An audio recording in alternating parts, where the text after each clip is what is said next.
Good morning. It is 9:04 a.m. on Sunday, June 9th, 2019. I'm Christiana Ellis, and I just got up. This is 5 more minutes. Because it's Sunday, I'm continuing my rewatch of Gravity Falls with Season 2, Episode 7, The Society of the Blind Eye. This is an excellent episode of the series. I have expressed in the past that I tend, when thinking back about the series, to have fonder memories of the ones that advance the central mystery of the show. Not to say that there aren't several excellent standalone episodes, but boy, I like the meaty mystery ones. And this one is excellent. It advances the story and the mystery in a number of interesting ways.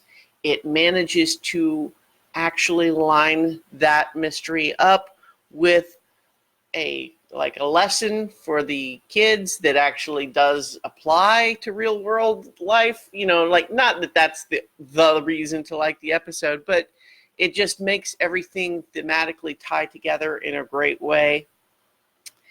So let's start with the beginning of the episode has a couple of things going. We have Dipper continuing to just obsess about who is the author of the journal, right? I especially like the gag where he's chewing on a pen and breaks it, and it's leaking ink in his mouth. And he's like, "Oh, not again!" And he tosses it into a little bin, and it's called Thinkin' Pens, and it's clear that has been a repeating occurrence. That's pretty fun. But of course, we recall, where was his quest to find the author? Where were we situated before this episode? Well, they had, he had discovered that reading the journal with a black light included additional information. He used that additional information to find the laptop, but Bill Cipher tricked him and destroyed the laptop in a previous episode. So he's feeling stuck, doesn't know what to do. Meanwhile, we have Mabel, who has received a message in a bottle from Mermando, her merman boyfriend. But alas, poor Mabel, her heart is broken when she realizes that Mermando must stop writing to her because he is to be married to the Queen of the Manatees. And I do quite like the gag where we're shown a picture of Mermando with what is obviously an actual manatee in like a little tiara and wearing a pink dress and much bigger than Mermando. And Mabel's reaction is to draw her fingers over the picture and go, "Oh, she's so beautiful." I like that. That makes me happy.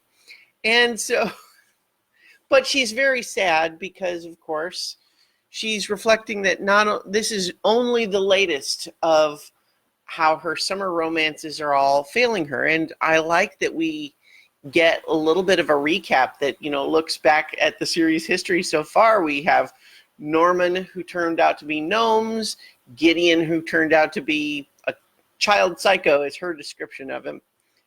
And then, of course, we had Gabe, who was the guy with the puppets. That didn't work out. There was another one in there, and I'm forgetting, the several times band. She had the crush there. And so essentially she's just feeling heartbroken and also feeling a little bit like a failure, like every relationship she gets in is doomed and it's a bummer and she's really sad about it. But that's just kind of tying all these things together. And they use that to, it's a fairly contrived thing, but her happening to look through the bottle allows her to see magnified a little tiny label on the laptop that says McGucket Laboratories. And both kids are, McGucket? Like Old Man McGucket? Whom we have previously been aware of as simultaneously the crazy old coot prospector type who lives at the dump, but also a guy who's made gigantic functioning robots. So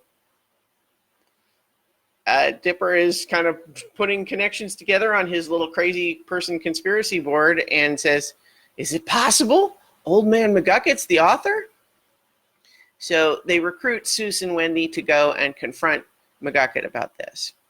Now, all of this actually happened after the cold open to the episode where we saw Lazy Susan, the woman who runs the diner, stumble across some of the gnomes. And she is horrified and tries to call 911, but then she is abducted by people in red robes, crazy cultists. And it's like, oh, okay, yeah, good. That's good. This is good stuff. And of course, every show where weird things happen like this in the same small area over and over, eventually the show has to reckon with this idea of like, why don't more people know about all of this? And of course, the reveal here in this case is that it's because there's a secret society that's literally mind erasing people. Let's also briefly comment on the new hit song of the summer, according to Seuss, which is called Straight Blanching. And I feel like it's a little bit hard to hear the words in the actual episode, so I will now present to you the lyrics of Straight Blanching. Am I blanching? Girl, we blanching. I live up in a mansion. Are you blanching? Yeah, we blanching. I live up in a mansion. They have your attention, but girl, we still blanching. Things have your attention, okay? Girl, we still blanching. Mansions so blanch. Got platinum on my grands. Eat your own pants. Eat your own pants. Yeah. And because Seuss had been explaining that rappers are visionaries, that's why they're allowed to make up their own words like blanching, and that he pretty much has to do whatever they say, and that includes literally trying to eat his own pants when instructed to. So Wendy, on the other hand, is pretty irritated by that. And, you know, the whole Wendy annoyed by the song, it's kind of like a running theme, which honestly, like, it doesn't have that much to do with the episode, except for the vague concept of, like, everyone has something that they feel like maybe they would like to have taken out of their brain. But it's not really that connected, but it's kind of just silly, so I like it. Anyway, everyone is heading out trying to find out what the issue might be. So they're first going to confront McGucket. And they realize he really doesn't remember anything before a certain period of time that seems to correlate with his public deterioration into crazy old coot guy.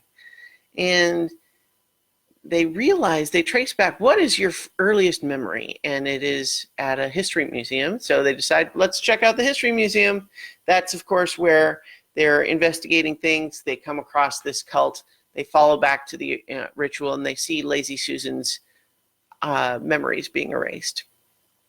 They are secretly watching. They've come to the conclusion of, you know, they're aware of the society now, but they follow. First of all, I have to just really express my appreciation of the old-fashioned pneumatic tubes being used when the little ray gun that pulls out memories puts them in a little tube and they go into the little pneumatic tube. Those pneumatic tubes are just cool. They're aesthetically pleasing. So I have to just respect the use of those as a fun little gag. But the kids run around, they follow, they find out that you can actually, they have like a little player so you can play back the memories that have been erased. And Dipper, McGucket, and Seuss are doing that while Wendy and Mabel stay behind. And we have a nice conversation between Wendy and Mabel where Mabel is expressing her feelings of unhappiness and loneliness about all her failed romances. And Wendy is urging some advice of, you know, well, let's work on your approach. And there's kind of a joking thing. It's like, well, pretend I'm a boy. And they're all just kind of being silly and playing around. Wendy's giving Mabel some good advice, which is to say, you know, don't try not to worry about it so much. You're making this too big a deal, but at the same time, even though it's good advice, I think anyone can realize that when you're in the middle of feeling heartbroken, it's hard to say, like, oh, I'm not, it's a little bit too easy to take that as you're not treating my feelings seriously.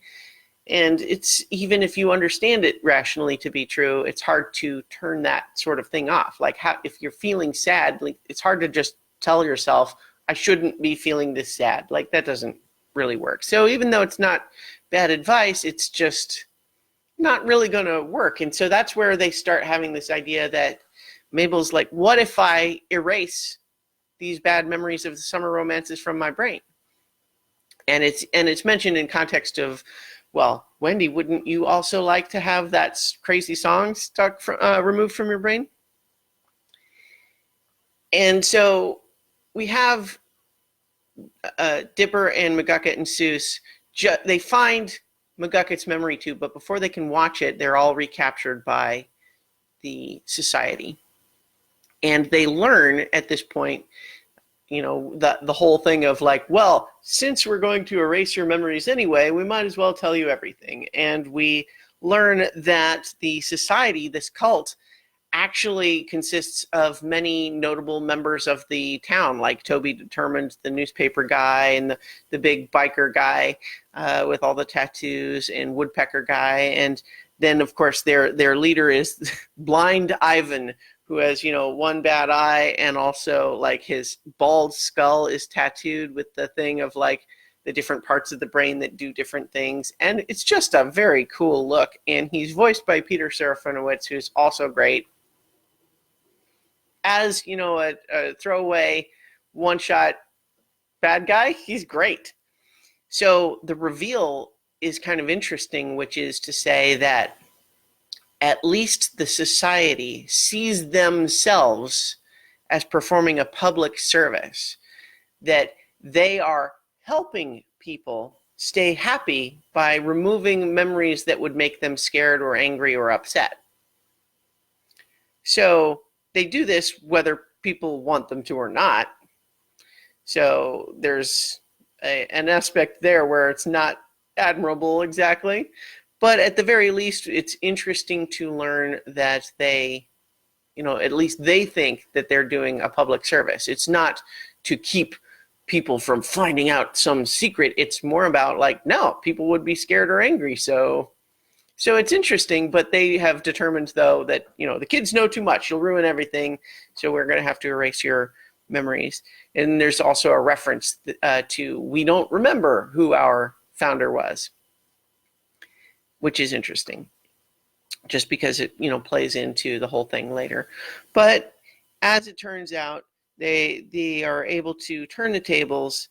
The kids are able to erase the memories of the rest of the, McGucket shows back up again, saves them. They are able to turn the tables on the society and decide to erase the memory of the society from the society, so that they just go back out and, forget that they ever were doing this. And it's a great idea, and except that there's kind of a fun joke about how Blind Ivan apparently didn't really have a lot else going on in his life, so he really doesn't know who he is or what he's doing. So it's fairly entertaining that Mabel hands him the banjo and just says, "You're Toot Toot McBandersnazzle, traveling banjo player." And he's like, "Oh, yeah, okay, that sounds right." Good stuff. So now the payoff of the episode, of course, we're learning like, oh, well, McGucket, got your memories back. Let's watch them and see what it was that they pulled out of your brain. And what we learn is that, in fact, not only was McGucket not the author, but he worked with the author, but that McGucket became the founder of the Society of the Blind Eye specifically because he was so unsettled by what he learned when working with the author, that's what made him come up with the idea. He invented the memory, pulling the memory erasing gun, and did it to himself.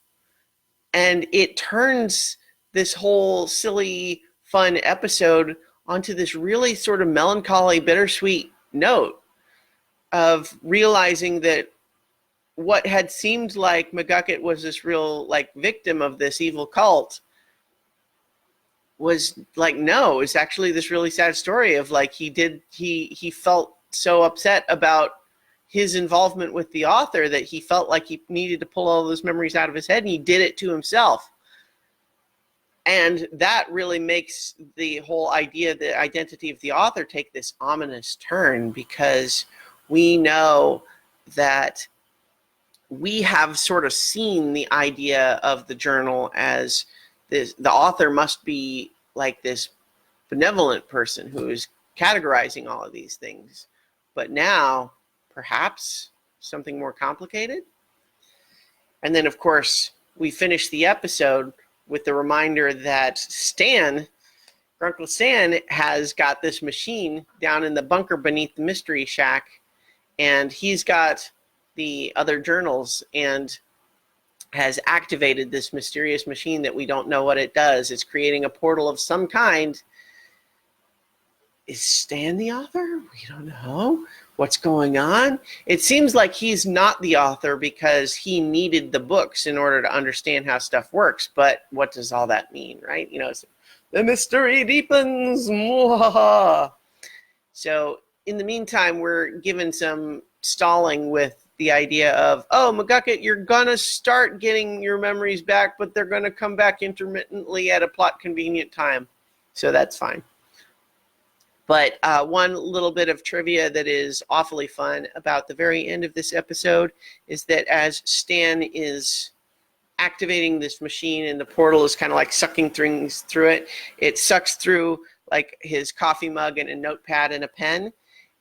And that's before, you know, he like cuts his hand on a flying pipe, but like it sucks through those little things. And the little bit of trivia there is that in an early episode of Rick and Morty, one of the portals that Rick opens has a notepad and a coffee mug and a pen fly out of it, and it's very clearly the same one in a reference, you know, in a reference to the two shows referencing each other. That's good stuff. So in any event, this is a fun episode that really deepens it, and I really like the combination of the silliness, but also with the deepening mystery, but also we really have Mabel thinking about the lesson of it's better to have these hard memories and learn from them than to just try to erase them and pretend like they didn't happen. Yeah. So I'm going to leave it there for now, and I will talk to you all tomorrow for 5 more minutes.